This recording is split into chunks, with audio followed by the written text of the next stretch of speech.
Don't split the attention in your business. Yes, sa lahat ng mga negosyante, isa yan sa mga weaknesses natin. Mahilig tayo mag-split ng attention, kaya hindi masyadong nagtatagumpay ang sinisimulan nating negosyo.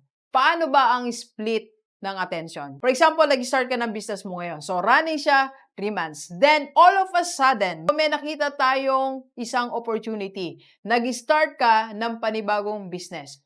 Or nagkaroon ka ng bagong partnership. O meron kang isang bagong career na sinimulan. So, ang nangyayari po, you are splitting the attention.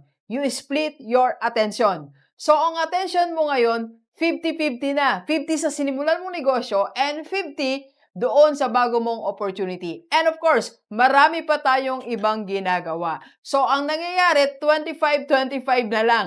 25% of your attention ang napupunta sa isa mong business and 25% of your attention ang napupunta dun sa sinimulan mong bagong opportunity. So, therefore, ang results natin, 25% lang. And hindi niya pa kayang i-sustain yung mga expenses natin. Kaya, at the end of the day, sasabihin natin, this business is not for me. It's not working. Really? Hindi ba dahil kinuha lang ka lang ng attention, naging 25% lang ang naibigay mong attention, kaya hindi umulad ang negosyo mo. So, ang payo ni Rockstar, kung meron tayong ginagawa 100% attention, okay? Do not split your attention.